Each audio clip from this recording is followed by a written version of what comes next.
She's only been here for a little over a month. That being said, I do think we're seeing changes already. This morning, she was like, oh, I'm gonna do some reading, Mom. And we've been teaching her how to read, but her enthusiasm, I think, for working on math and language and reading is on a different level right now. Before, it felt more like we were pulling teeth.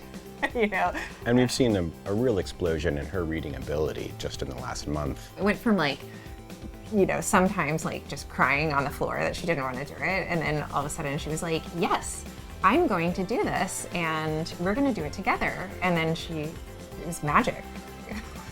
My daughter is learning at her speed, which is learning faster than she would be learning at a traditional school.